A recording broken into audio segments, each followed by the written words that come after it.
Growing up, poem number 18, BB 4 standard.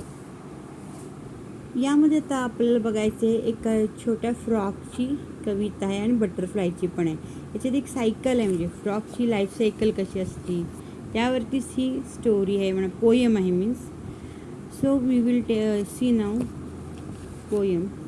Little Tommy tadpole began to weep and wail, for little Tommy Tadpole had lost his little tail.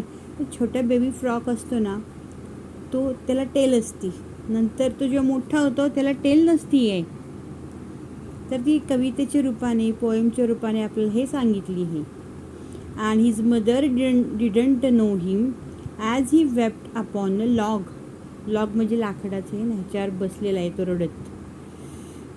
For he wasn't Tommy Tadpole but Mister Thomas Frog. आता ते छोटा राहिला नाही, मोठा झाला की तो वेगळा दिसतोय. आधी छोटा असताना असा दिसतोय, मोठा झाल्यावर तो वेगळा दिसायला लागलाय, म्हणून त्याला मिस्टर थॉमस फ्रॉग म्हणलंय.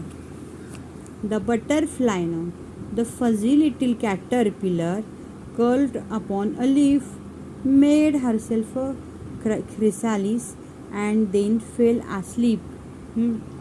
असं आता एखादं फुलपाखरू असतं, त्याच्या आधीचं हे रूप त्याचं असं दिसत असतं.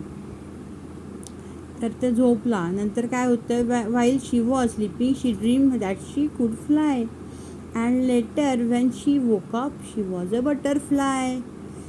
म्हणजे छोट्याच्या ह्याला हे कॅटरपिलर आहे आणि त्याच्यानंतर बटरफ्लायमध्ये रूपांतर होतं. आपण बटरफ्लाय म्हणजे फुलपाखरू बघतो ना, तर ते आधी असं दिसत नसतं. जेव्हा जन्म घेतो तो तेव्हा असं दिसत असतं आणि मग नंतर त्याला पंख फुटतात.